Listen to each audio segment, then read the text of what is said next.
So, committee members, the meeting is now live. So, as the chair has given apologies, the first item of business will be to appoint someone to preside over the meeting, please.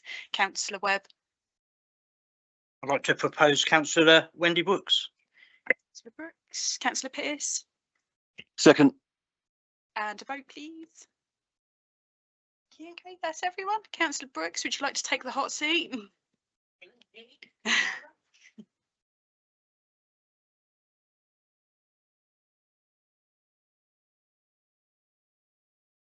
Attention's report.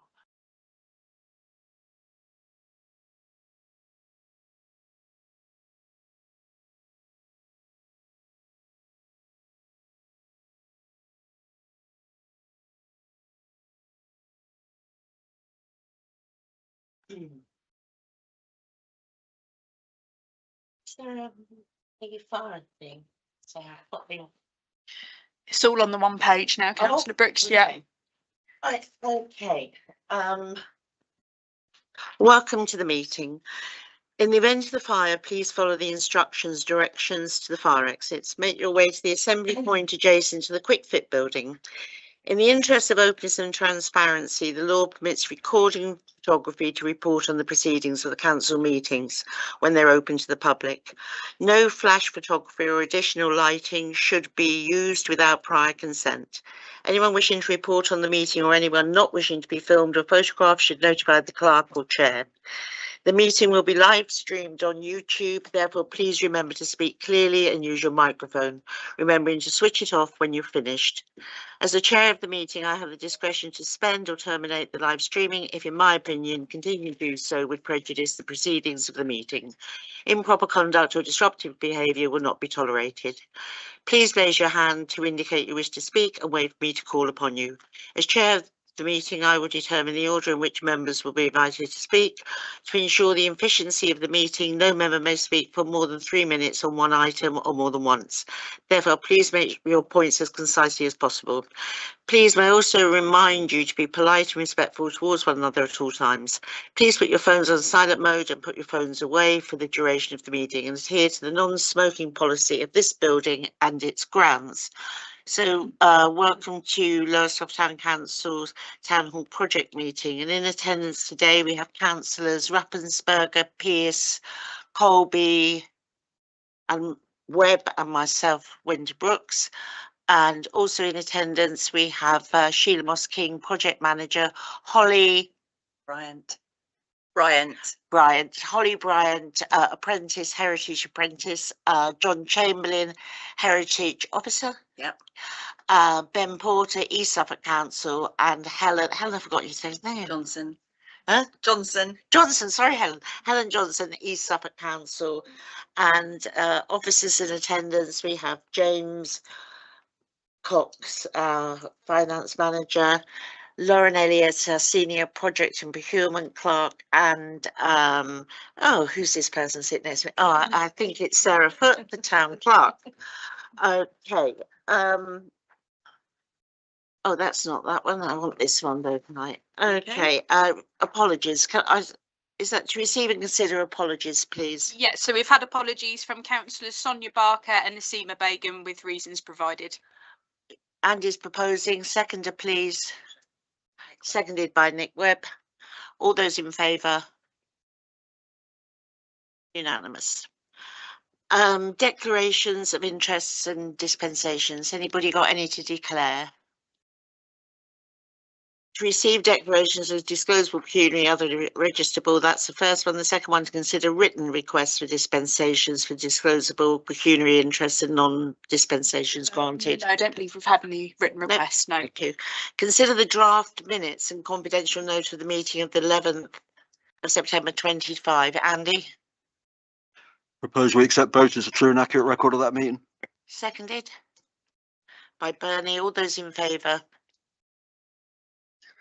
Okay. Public forum 54, an opportunity for the public to make comments on any matter on this agenda and to consider any advance comments from the public. Lauren? So no advance comments received, Chair, and we've got no one in attendance on the webinar. Thank you. 55, to receive an update report from the project manager, including the following. Some aspects may be confidential. Which ones of these, Sarah, are confidential? I need to also be guided by Sheila, but some items around the business plan and the finances will certainly be confidential. Right. I think we just go over to Sheila to work her way through the agenda items, and then we'll move anything that needs to be into confidential session to later in the meeting. Okay. Sheila, over to you. You have to let me know which documents you want shared, Sheila. I've got your overall report up at the moment. Okay, that's fine, thank you. Is the overall report visible on the live stream? No. Right, that's fine, thank you. The only contractual matter to mention to you as reported is that we have appointed 2 consultants from Free Range Collective who'll look after the pop culture activity stream. So that was something that we went out to procure in the summertime, and I think you've held a first meeting with them as well. Yeah, so that's going to be really doing a range of activities starting in the spring and then co-curating what should be our inaugural exhibition within the new town hall. Moving on to item 55.2, which is any planned actions. Just to reflect on where we've got to so far in terms of the main contract. You'll have seen in the report I sent you a really interesting picture of a roof, which fills me with excitement simply because we do actually have slates on a roof. We have a roof that is structurally sound. And now, in fact, that photograph is slightly out of date. I think the roofing is complete on the Compass Street elevation and almost complete on the council chamber roof as well. So although that isn't the most interesting photographs for those who don't run capital projects, for me it's riveting. Also just to note that the UKPN substation enclosure is now complete and the transformer itself has been delivered. It won't be energised for some time, but there's a sort of a close to the UKPN works at the moment. But that's really good to see that happening. And of course, all the legals backing it up are all in place as well. So again, I think that's another tick box. We are, however, making generally slower progress than on plan. So we will be discussing that at the next site meeting with the contractors. We are quite significantly behind the plan. We've got about 34% through the elapsed time, but we're just 15% through the expenditure. Now, I've mentioned that to you in the past, and I have also mentioned that in any capital project, there is a ramp up from the early stages to when you really get all of the trades on board and everything happening. We have had problems, obviously, the 12-week delay that we've had as a result of the roof or the roof structure problems that were unveiled when we finally got all the coverings off the roofs. Those caused knock-on effects, which does explain some of the delay, but nonetheless, there is still quite a bit of delay in the programme, and we will be talking about that. So that's one of my sort of planned actions at the next site meeting, which is next week. Barnes have appointed a second site manager. I'm not entirely sure of what the background to that is, but again, I will be establishing that at the next meeting.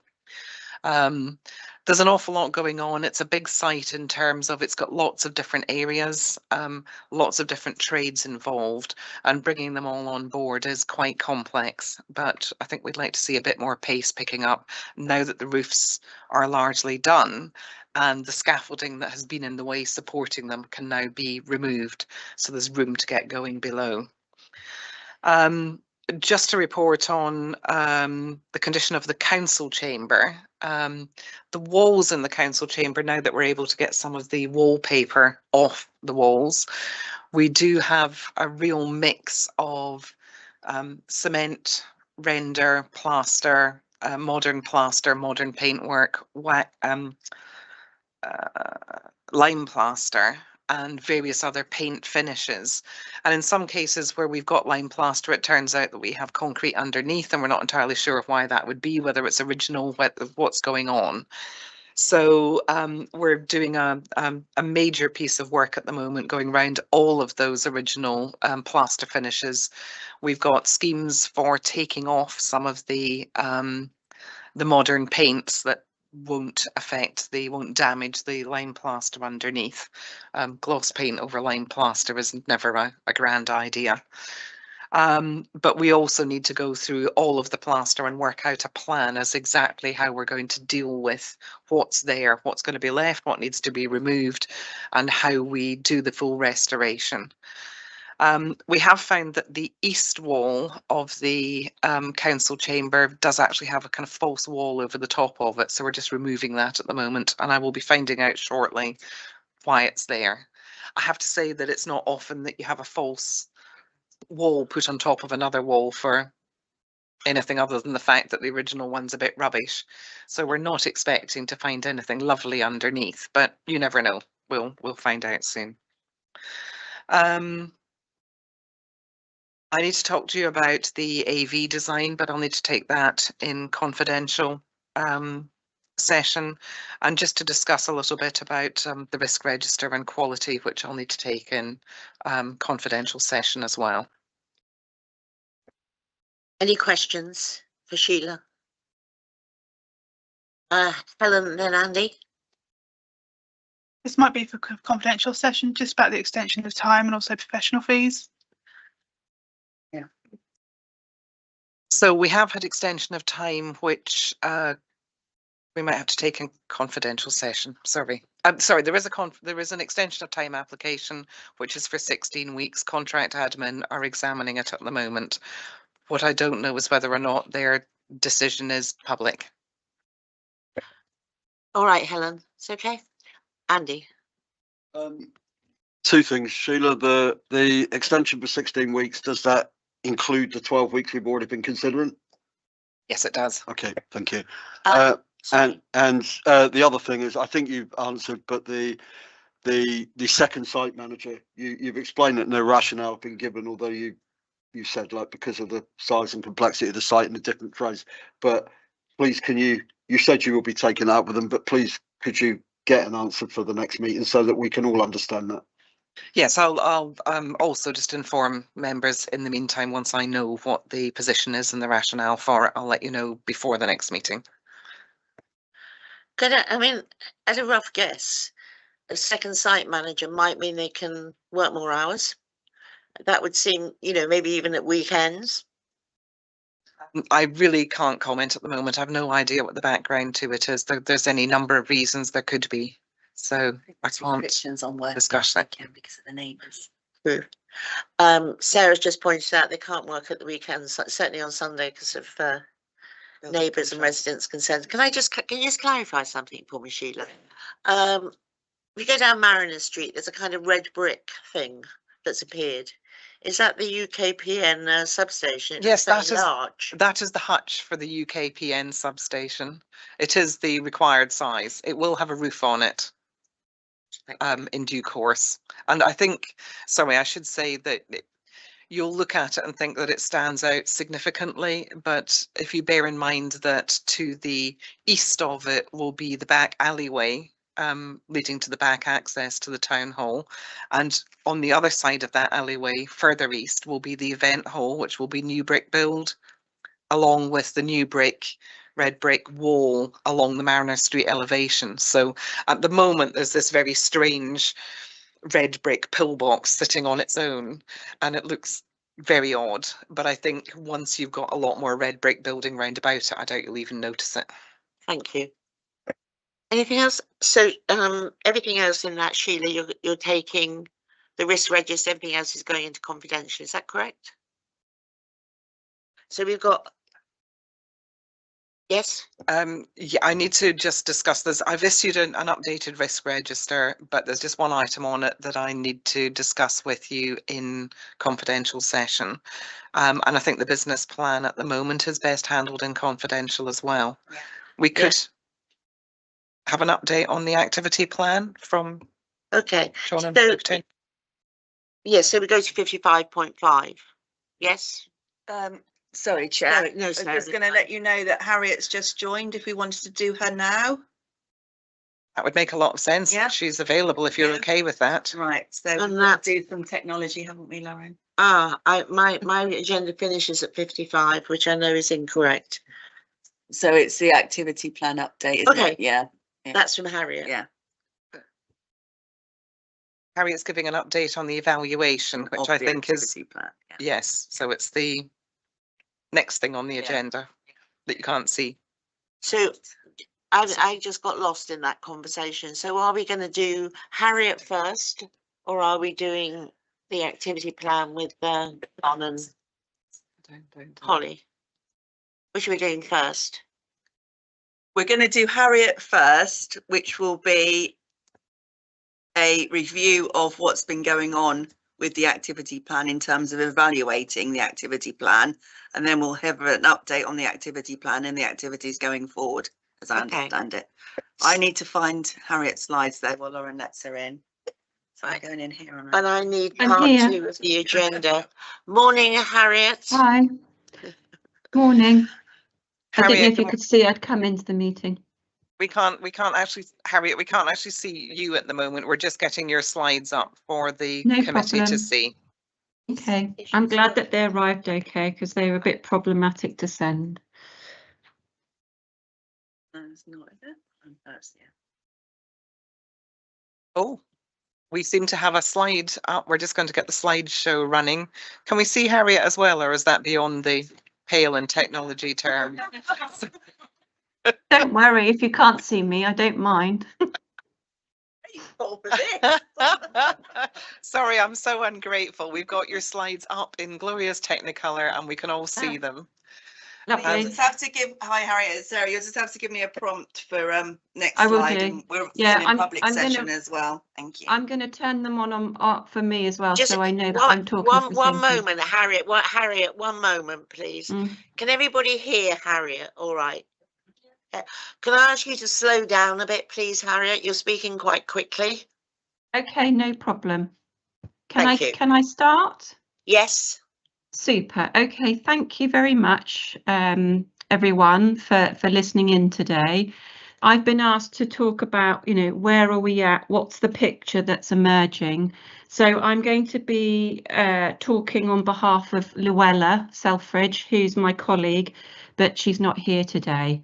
So if we could go to the next slide, please, which should say, what have we observed so far? It does. Yeah. Okay. So I thought I would give you a brief idea of what the observations that I'm going to make in a minute are based on. So Luella and I have in the last year carried out a number of high street surveys. They're more conversational than a survey. We do have a set of questions that we use, but if we go off on a tangent, we're fine with that. We've spoken to 63 individuals visiting the high street in the last year. We're aiming to get to 100 before the town hall is reopened. I think we'll achieve that easily. The conversations have been really interesting in giving us insight firsthand into the issues around the high street. We've also had conversations with business owners as well. We also have some postcodes of audiences, so that's to the Stories from the Sea exhibition, and I can talk about those briefly. We've been collecting feedback from audiences at events and activities, and that comes in the form of written feedback, verbal, and also filmed. So you can see on this slide the young people holding up YMCA Shine. That was their feedback. They wrote some feedback, but they also filmed each other and provided feedback.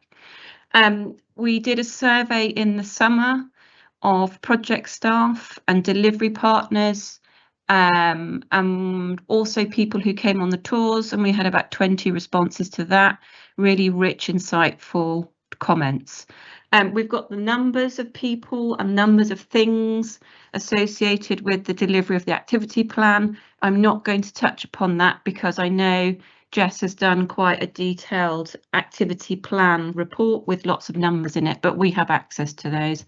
And then recently we've been given access to raw data by East Suffolk Council for the people counters that they have just off the high street in 2 locations. So this is the kind of data we're using at the moment. Next slide, please, which should say positives. Yeah, is that okay? Yep. Super. So running through the positives that I think are coming through, and I've put these under 3 sort of broad areas. So the first one, the redevelopment itself, the capital works, there's real excitement and definitely relief that they're finally happening. People are really pleased to see visual progress of changes happening to the town hall. They're also able to see some improvements to the building since 2023. I think this has come through on the tours. So the kind of improvements people are pleased to see are that there's increased natural light, that the damp problems are being addressed, and that there will be a more open and sort of purposeful appearance. So Sheila has been able to talk about the vision for some of the spaces, and people are really pleased about these plans. In terms of, people are also pleased as well about the new discoveries about the building's history. So I know as layers are being peeled back, things are being revealed, and it's very interesting, and people are pleased to see these things happening. Under collaboration, I think where the project's doing really well, another positive is that it's really maintaining and developing those relationships that it built with partners in the development phase, but it's also now building new links in the community. So there's lots of different things happening as part of the activity programme, and those are working in partnership more and more. And I think that really helps to embed the project within Lowestoft. Another positive under collaboration is that the project is starting to get its own sort of identity, and it's building trust. So people have trust in the project. So to give you an example, John, the Heritage Officer, has gone to do work with food in school holidays. So this usually sets up in different churches. And he was then at the Stories of the Sea exhibition in the pop-up shop, and he had people coming in from the Food in School Communities workshop, Food in School Holidays workshops, and recognising him in a different space, but knowing who he represented and what he was about, and the fact that they'd already encountered him elsewhere, they had that trust in him and felt like the pop-up shop was a space that they could also use. So I think that's a positive. In terms of the collaboration as well, I think what's going on with the Heritage Focus Group is working well. I've had feedback from individuals who've been very positive about being involved in the project, so it's going well from their point of view. And then you also have something Luella and I have noticed is that the businesses along the high street appear to be very supportive of one another. So they look out for each other, they pop into each other's shops. If you go into their shop and say, I need to buy this, they'll direct you to somewhere else on the high street. And I think it's really good for the project that you have this foundation of collaboration between businesses on the high street. I think it's something that could be built on through this project. In terms of reflections, when you come to do evaluation, the purpose of evaluation is really to prove that you are doing what you said you would, that you are spending your grant money effectively, but it's also to improve, and that improve element is definitely coming through in the project. So we're encouraging a lot of reflection and learning and adaptation of approach where it's needed. What's come through in reflections from stakeholders, from people on the tours, from general feedback is that the project team is seen to be proactive and reliable. If they say they will do something, they do it. The project's doing really well at fostering creativity and imagination. I think that's quite a key strand of its delivery mechanism. It's doing lots of creative projects. That where the project team need to adapt their approach, they are able to do that and be effective at it. Other feedback we've had is that people perceive the project to be well managed, that they think there's minimal disruption to the area in terms of the actual building works, although there's a caveat to that, which I'll come on to in a minute. And I think lastly, in terms of reflections, we're starting to see evidence for some of the lottery's outcomes being met. So if we go on to the next slide, please, which is about outcomes. Yep. This just gives you some highlights here. So one of the lottery's mandatory outcomes is around attracting and engaging with a wider range of people in heritage. And so we could see this in the postcodes of visitors to Stories from the Sea. So 3/4 said they were new to the exhibition or to the project itself. And just over half of those who came and provided their postcodes came from the immediate local area, so the NR32 and NR33 postcodes of interest. And then you've got a lovely quote here by one of the YMCA Shine participants, one of those children who you saw towards the start. And they described different museums had been life-changing because they wouldn't have gone there otherwise. Their parents wouldn't choose to take them in their own time. So I think that was a lovely quote. In terms of well-being, we're starting to see through various activities that sort of outcome, people's well-being is supported or improved.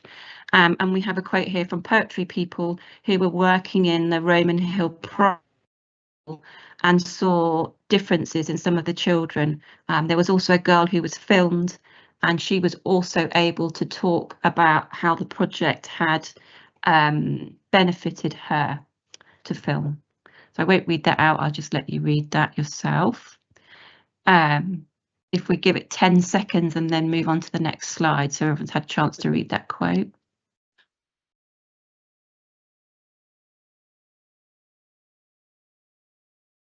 Okay, so another outcome is definitely around skills. We're seeing lots of skills development. And again, this is from YMCA Shine participant, but we're seeing skills development in other activities too. And recently I met with Holly Bryant, your new apprentice on the project, and she's going to be keeping a reflective diary as part of her requirement with the college that she's based at in London. But Luella and I have given her some prompts to think about that will also provide us with useful information in terms of the evaluation, and we can see that skills and ambition are going to be quite key to her. We've also got learning about heritage here. So Fish, Food in School Holidays Coordinator, was able to observe that when John has gone along and delivered activities there, it's helped to increase participants' knowledge and their appreciation of the town's history and landmarks. And that in itself is then sparking positive conversations among those families about their community, and it's helping to sort of, improve their sense of belonging and their connection to where they live. So I think that's really positive as well. So next slide, please, which is challenges. So I've told you about all the wonderful things that are happening, but that's not to say everything's gone smoothly. There have been a few challenges. I think that's to be expected. In terms of the activity plan itself, I know staffing has been a challenge in terms of getting people into post in a timely manner, and that's had a knock-on effect on those staff who were already in post. Publicity, I think sometimes there could have been a longer lead in for publicity. The key people are aware of that and doing something about it and improving all the time. And the evaluation itself, we have had a few challenges in getting as much quality information as we need, but that's been addressed.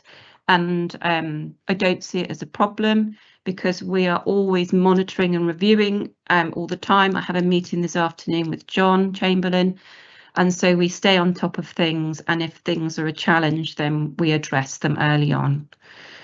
In terms of feedback from others, things that come up repeatedly in our conversations with local people, one is around transport to the high street. So as you're probably well aware, there's no bus route that directly serves the high street.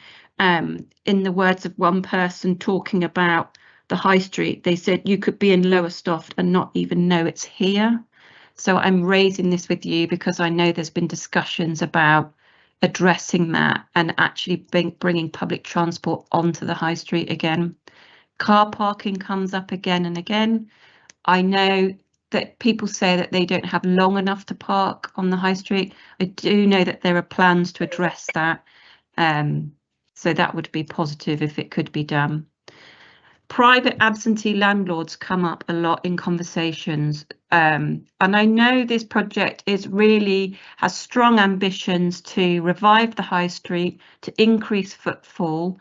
But these points about private absentee landlords and business rates, I think, could be a barrier to the project achieving everything it wants to. So I wanted to raise these now.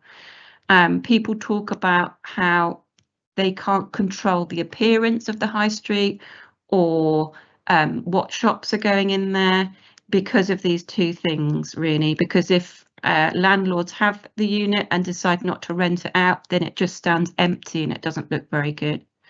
The business rates I know are managed or the responsibility of East Suffolk Council. I know you have a working relationship with them, and I don't know if there's anything that can be done in that area, but I wanted to raise it with you. And then we have things around the street appearance itself and who should be taking ownership. So something that comes up a lot in feedback is the high street looks a bit tired. There's lots of weeds. I know, for example, the street furniture down near the Triangle Market, there's a notice board and some seating, and I had somebody complaining to me about how tired it looked. And actually it was at the Heritage Market, and Chris Meek was on, well, actually we're doing something about it. It's not necessarily our responsibility to, but we're doing something about it. And I just feel like if you invest significant sums of money in the town hall and yet the rest of the street looks tired, that could be an issue. I know with the Ministry of Housing, Communications and Local Government, there are plans to give greater control to communities over who is on their high streets, and I think that could only be a good thing, and I'm pleased about the timing of it. Okay, so next slide, please, which says opportunities for development or change.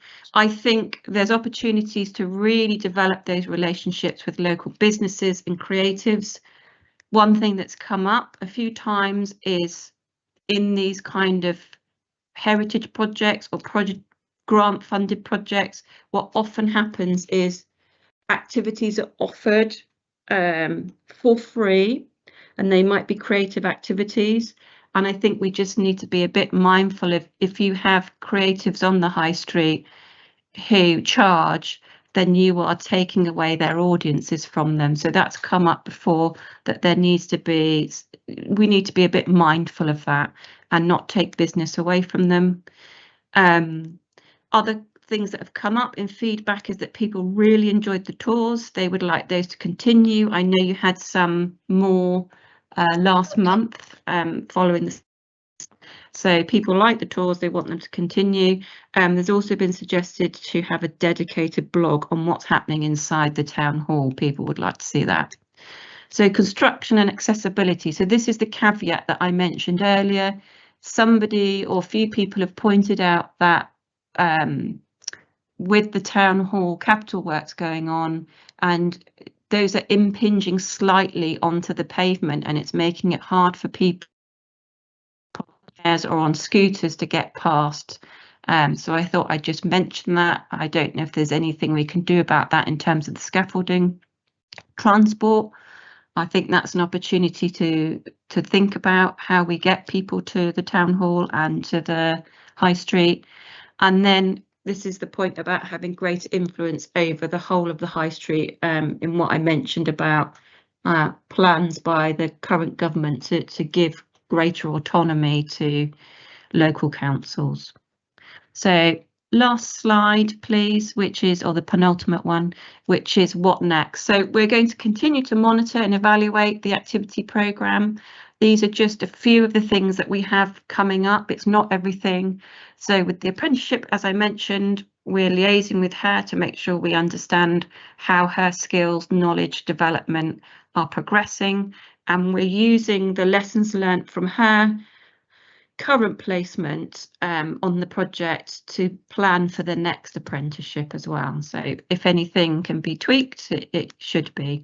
In terms of upcoming activities, we've got your Lowestoft Memories and the Sculpture Project. I met with 2 individuals from Suffolk Art Link earlier in the week to plan the evaluation for that.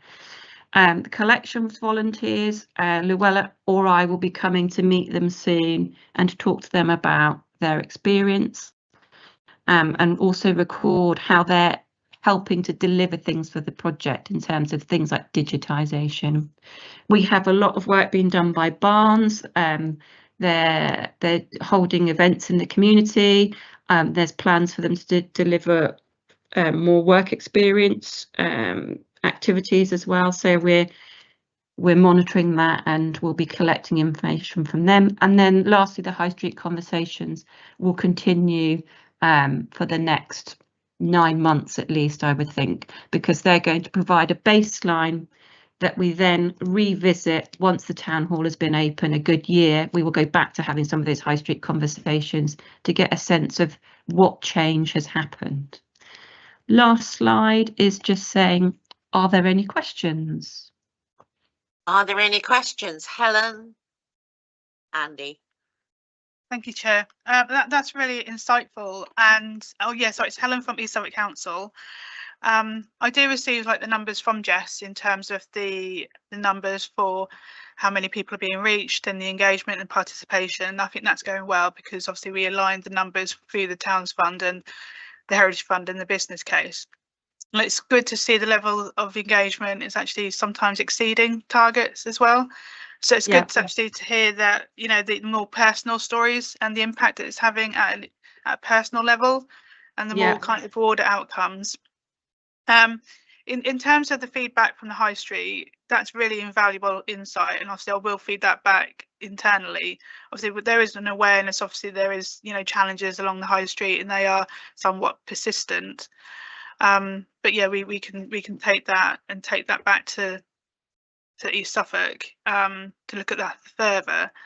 But I do have a question in terms of the skills that's been delivered and just understanding what the skills development is in terms of what are people learning and what are the skills. Are they tangible, intangible heritage skills, or are they more practical skills?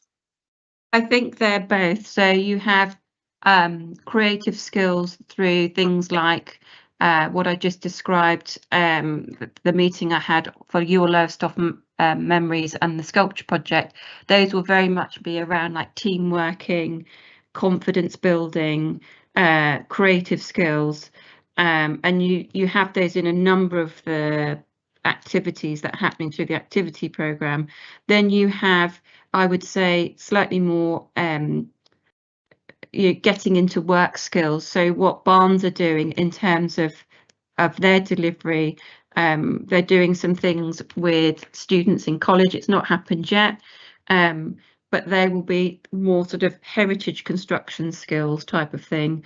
And then you have, for example, like Holly, who's on an apprenticeship, the kind of skills that she will be picking up will also be around things like confidence and, you know, considering what she wants to do in future in terms of building on her apprenticeship.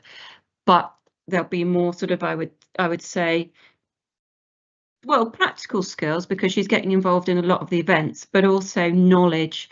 And she's talked quite a bit about already. So Luella and I have had a meeting with her to record her expectations and why she wants to do the apprenticeship, with a view to going back to that in 6 months and then 12 months to see if it's turned out as she hoped it would. But she's already told us, for example, that the reason she really was attracted to the role had to do with the opportunities to put on exhibitions. So those are much more, those kind of skills are linked much more to developing a role, I would say, in arts or culture or heritage. So there's a full range of skills, I think, encompassed in the project. Does that cover it? Yes, that did. Thank you. Andy? Cheers, Wendy. Thank you, Harriet. That was very useful. I think some of the things in the report, particularly the challenges, won't come as a surprise to a number of us, but sometimes it's very helpful to actually see them confirmed by someone who's come to it with a fresh pair of eyes and look at it objectively. All I would say that in terms of transport to the high street, I mean, and car parking, that is definitely a known issue where conversations are happening. There is a feeling, I think, that particularly with connectivity between London Road North and the high street, that where that's been disrupted, that in many ways that was an unintended consequence of the pedestrianisation of London Road North in the 80s, and you know that started it. And I think there needs to be a strategic conversation there. I'm sure Wendy would tell you, we actually have, although we have no statutory provision as a town council for public transport, we do have a public transport working group that sits under our climate and ecological committee, and we are also trying to have these conversations with local community stakeholders as well as the principal authorities around this subject. Private absentee landlords, business rates, yes, very much a hurdle. In terms of effect on the local community, I think that the town council made a commitment a long time ago now that it wants the town hall operation to complement what's already there and not to compete with it. So there is absolutely no intention that the town council operation should threaten any local business or other enterprise. And I think we're very, very conscious as well that the town hall needs to fit into the wider local area, and that we need to be mindful of the impact on other businesses and organisations that are sharing that space. But I just wonder though whether the local government reorganisation could be the catalyst to be trying to address some of these more strategic things, and that we on top of the conversations that are already happening, whether we need to have conversations with the principal authorities who are behind the respective models to understand how they feel that their unitary model would address some of these challenges to the benefit of Lowestoft, because ultimately at some point there's going to be a referendum, I assume, or at least a consultation, and local people will be looking, as well as the town council, will be looking for solutions to some of these questions, and that may well be a way to drive it forward. Right, thank you. Harriet, do you want to respond to that?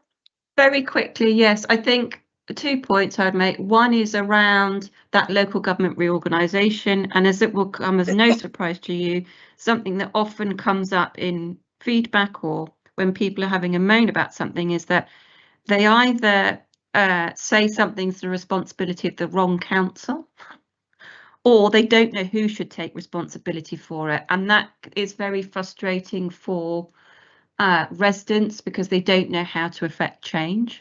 So I think in the reorganisation and with the Labour's plans to make decision making more local based, I think it's really timely for the project, and I think if you can get in there and have those conversations and seize opportunities, then that would be really good, and it would really help the project to flourish, the town hall to flourish, because at the minute I see there being some issues that are beyond your control that mean that the town hall can't deliver everything it potentially could.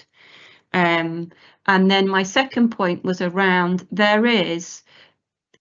I've had 3 different men say to me on completely separate days, I would be happy to litter pick or to deal with the weeds down the high street, to generally tidy up the appearance, but there's no one taking overall ownership of this, or there's no one organising them. So I think there's a willingness in the community, but you just need someone to direct them, and that could really get a lot of buy-in, I think, if in terms of, you know, developing that sense of local pride.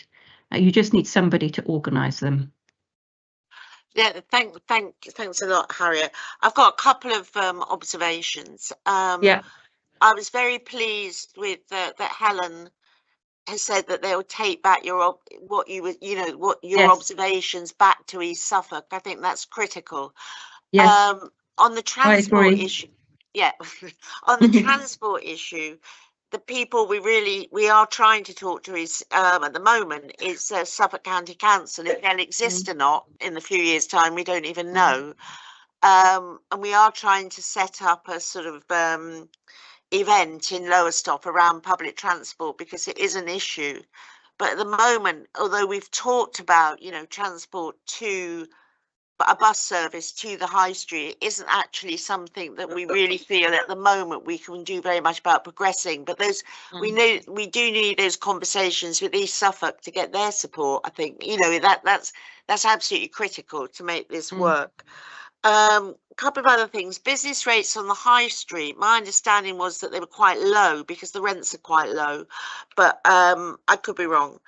The pavement's blocked. No, that's really unfair, I think, for people to say that Barnes have blocked the pavement, because actually the pavement is not blocked by the town hall project. It's actually blocked by the burnt out building that's was called Vintro, just further down the high street. It's been completely blocked for a couple of years, and I've raised it on with the East Suffolk enforcement and got absolutely no response on that one at all. Sorry, a couple of other things. John, you read John is recognisable. John Chamberlain. When I went along with him to the Seagull with the singers at the singing workshop, and they said they just loved him, and they said, "Oh, we loved it. Oh, there's John. There's John." It was really nice to see. And could you tell me a little bit, what is this sculpture project that you're talking about? So basically, it's, as I said before, it's starting up in November. It's running over 4 weeks. It's being delivered in partnership with Suffolk Art Link, and the idea is they will be recruiting people, older people who tend to be sort of isolated and lonely. They're also recruiting participants from their recharge programme at the Battery of Ideas, and that's really aimed at people who need to develop or support their well-being, because perhaps they're carers for others, and they, you know, they have certain stresses in their life, and this gives them a time for them to be creative. So they have an artist, Alice, she's called, who will be getting people to contribute to a mixed media sculpture. And it will then be displayed in different places in Lowestoft, hopefully in the town hall when it opens. And yeah, it's really about addressing social isolation and getting people to work together to create, you know, a piece, one piece together. That's as much as I know. I could say something, but I'm not going to. Andy? Yeah, something I'd just like to add, Wendy, you just prompted me actually with your comment, is I've also had positive feedback from local people about our staff generally and individual staff. Both John and Holly, even though Holly's only been with us for a short while, I've had comments about Holly, like on the market and interaction with heritage organisations, but also Chris, who's not actually part of the heritage team, but he's our events officer, and he's been out there, and several local people who live on the high street have said that when he's up there on another business walking down, they will see him litter picking the high street. He's up there for a completely unrelated matter, but he will litter pick when he's up there. And these little things matter. They all add up. They do. I've been told, if you want something done, phone Chris. And I've heard that more than once from people along the high street. Yeah. Right. Yeah. Thanks very, very much, Harriet. We need to move on, but it's been fascinating. Thank you very much. You're welcome. I'll go now, but thank you for your time this morning. Thank you. Thank Bye. you, Harriet. Bye. Where are we now? I just want to check if there's anything left to do in public session. We do have the update from John and Holly on the activity plan, Yeah, okay. which would so- have preceded Yeah. Harriet and yeah, would probably okay. therefore So we'll have do made activity things plan make more next sense. then, yeah? Thank you. That's Over to you, John. Yeah. So upcoming, we've got 2 film workshops with Julian Claxton on the Can you first. move your microphone Oh, closer? sorry, yeah. So 1st and 8th of November, we've got film workshops, I should say multimedia workshops with Julian Claxton. So that's at Lowestoft Library. And then we've also got some employment workshops coming up as well with an organisation called Mentor. And that's on the 12th of November, also at Lowestoft Library. So those are the 2 upcoming things. And I'm just going to discuss with Michael Winter the sort of comms approach for that. And in terms of the Mentor workshops, the priority for places on that is people on an employment pathway. So I've been speaking to various different staff at Lowestoft Job Centre about that. And also, you've heard a little bit about the Pop Culture Project starting. At the Heritage Focus Group, they've mentioned the past 2 meetings that they struggle for volunteers. So we proposed the idea of a volunteer open day, and the group agreed that next February, some date in next February would be a good time to recruit volunteers to have an open day. So I'm considering venues. So and then Can you, sorry, but when you say the Heritage Focus Group is looking for volunteers, that's to sit on the Heritage Focus Group? no, not for the Heritage Focus Group, for the museums themselves. All right, Yeah. okay. Yeah. So there's the town hall talks, which are going to start again late this year and into early next year. So I've managed to find the first speaker for that, and we're currently looking for 3 other speakers. So that's still fairly early on with that, finding other speakers. So also pretty early days planning for the Heritage Skills Market for next year. So building on this year and the previous year. I think that pretty much covers it. Yeah. Thank you. Any questions? Okay, so now everything, do we now need to move into confidential? Let me just Sarah? double check, sorry. 55.6 is probably confidential. Finance, have we got anything on the budget or payments for approval that we need to do in public session? Yes, hang on a second. Yeah. Let me just get the right report open. I just normally mention our spend to date, etc. for people, which is we've spent 2.533 million so far, and we have used about 323,000 of contingency fundings to date, which is well within the budget for contingency expenditure. Okay. And any payments for approval? I don't believe there are there, James? None that we're aware of.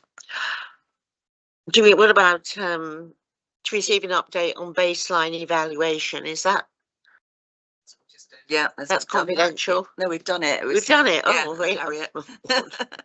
Town Hall Fund, Towns Fund money from East Suffolk. Yeah, thank you. Okay, so in September we were contacted by MHCLG. So as part of the to look after the towns fund. And I can't. Can you not hear me? No. Right. Can you hear me now? Yep. Yep. So in September we received communication from MHCLG, and that was to look at the town deal funding and also levelling up funds. What government have done, they have rebadged it, and now it is coming under one single fund. It's called the Local Regeneration Fund, which brings in both those pots of money into one sort of pot of money, or what they've badged it as one sort of headline fund for us. At the moment, I need to just have a look at the grant agreements which are in place, just to see if they need varying at all. I will be speaking to our legal team just to double check that. Okay, what we're waiting for the MOU to come from government. Once we get that, then we just need to have a look at the the grant agreements that we've got in place, but I'll be in contact about that. The main changes are there's no longer a requirement to do any change requests and to get them approved by MHCLG.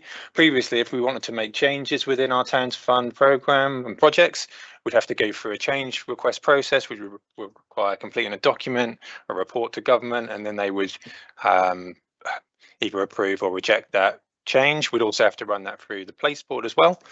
But no, they've removed that now. So basically, they've devolved decision making to the local level, predominantly through our Section 151 officer at East Suffolk Council, so the Chief Finance Officer, but also in liaison with the place board, which we have in place as well. So that's a bit of a change to the monitoring in terms of the changes. There's no longer a requirement for us to submit multiple monitoring returns. Previously, we were doing Towns Fund and Levelling Up Fund. I know the Levelling Up Fund is not part of this project, but still, it's just a change which you probably should be aware of. So we're just doing 6 monthly reports for those now. The biggest change, which I've kept till last, is that we now have until the end of March 2028 to spend and complete projects. So that's the big change, obviously. So what's that, a 2-year extension for that. So those are the main changes from that paper. There might be a little bit more in the MOU which comes out, and I'll communicate that as and when we receive that, which is expected at some point this month. So yeah, any questions? Sheila? Just to say that I hope that the town hall project won't need to benefit from the extension to March 2028. I'm hoping that we'll still spend all the Towns Fund money in the original timescale. That's good, but it's just there. If it's there as a backstop, there is additional time there. We don't need to go through a change request process to actually extend any more time. So it's just there as a buffer, really. Government have sort of made it clear that they still want projects to continue delivering, accelerated delivering where possible, but it's there if we need it, which is handy, I think. Ben, can I ask you, you did mention that there are things that you don't now have to do approval, you don't have to get. So do you feel there's maybe a shift away from these kind of created bodies back to the councils to make those decisions, or not? Or is it too early to say? No, I think what government are doing is they're continuing with their devolution. So they are devolving powers down to the local level to make decisions on any project changes, any budgets that we have. They are devolving those decision making to really that they're calling it hyper local level now. You might have seen that there's a Pride in Place programme which has been announced, and that is really devolving it to the hyper local level, like really getting neighbourhoods and people to be involved in decision making.